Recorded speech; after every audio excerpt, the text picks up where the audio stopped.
Hey everyone, welcome! Hope you're all doing well wherever you are in the world. If you're new here, we're glad to have you. And don't forget to like and subscribe to the channel. There's been a major shakeup in the Middle East again. The United States and Israel carried out airstrikes targeting Iran's nuclear facilities. But what really shocked the world wasn't the attack itself, it was Iran's response. For the first time, Iranian ballistic missiles struck a major United States military base in Qatar. This wasn't just any attack, it was a direct retaliation for the involvement of United States B-2 stealth bombers in the strike on Iran's nuclear sites. And Iran didn't stop there. While the world was still debating whether the United States military action was even legal, more missiles were launched, this time at the heart of Israel, including Tel Aviv. Now the big question is, was this just a limited act of revenge, or are we seeing the start of something much bigger? Here's a full report on the escalating military tension in the region, and the strong international reactions that followed. It didn't take long for Iran to respond, not with words or diplomacy, but with action. No protests in the United Nations, no long speeches. Just one message. Hundreds of missiles and combat drones were launched. The attack on the United States base in Qatar was a clear response to the B-2 strike. Iran chose a more restrained but firm military path. The Iranian attack on the American base in Qatar wasn't just symbolic, it was meant to send a message. But the damage didn't stop at military zones. Civilian areas were hit too. Places like Bat Yam, Ramat Aviv, and even shopping centers on the outskirts of Tel Aviv. The losses were unavoidable. At least 24 people were killed, most of them civilians, and over 2,500 were injured with wounds ranging from minor to severe. Dozens of buildings and abandoned streets were damaged. People rushed into shelters, and Israeli skies were filled with sirens and smoke. In the middle of all this, Iran's supreme leader Ayatollah Ali Khamenei made a public statement. "We will not remain silent. Every loss we suffer will be paid for in full by our enemies." Iran called the attack a clear warning to both Israel and the United States. A message that Iran doesn't just talk, it can hit back hard when needed. More than anything, Iran wants to show the world that it's capable of fighting, openly if it has to. Meanwhile, global concern is growing. The United Nations and the European Union are calling for de-escalation. China and Russia condemned the initial United States strike, saying Iran had the right to respond. The United States and the United Kingdom are standing with Israel, but they're also pushing for restraint to prevent the situation from spiraling out of control. Gulf countries like Oman, the United Arab Emirates, and Kuwait are especially worried. They fear the conflict might spill over into the oil routes and destabilize the region's economy. Tensions are rising in the Strait of Hormuz as well. Iran has already hinted that if the fighting doesn't stop immediately, it might close off the world's most important oil shipping lane.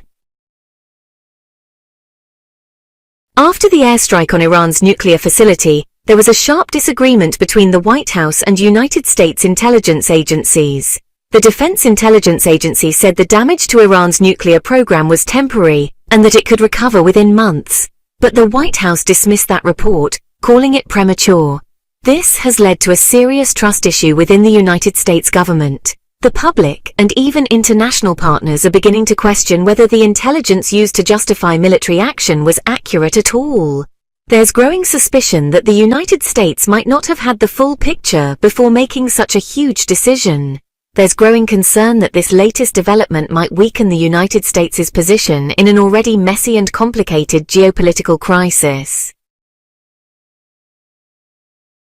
According to various sources, the latest intel report claims Iran may have secretly moved its stockpile of highly enriched uranium to a hidden location called Mount Beks.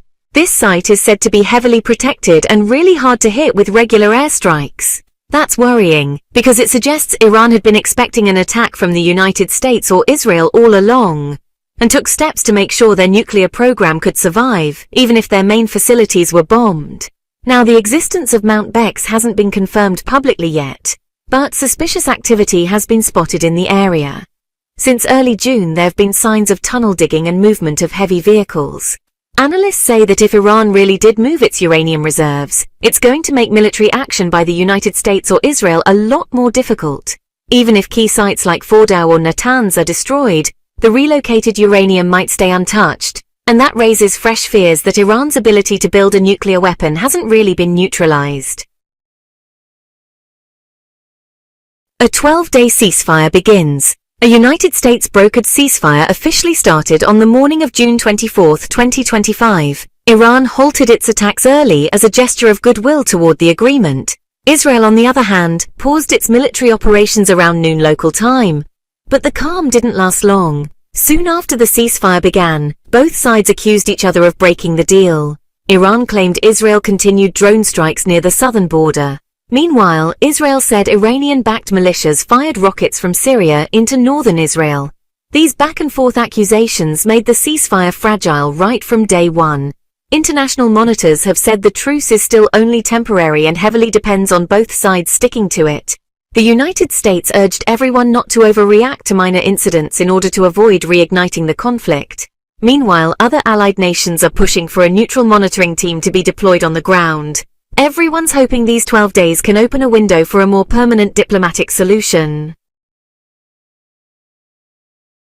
The world faces two paths.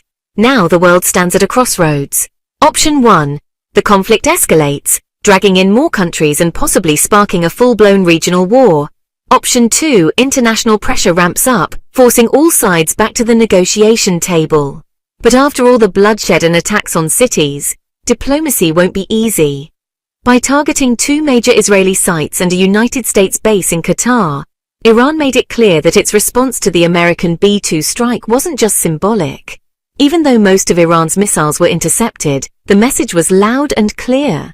Iran won't stay silent when its strategic sites or the region itself are under attack. The Middle East is now walking a fine line. Any military action could trigger a chain reaction on a much larger scale. Thanks for tuning in. Don't forget to follow S News, check out our upcoming videos, and support us with a like, a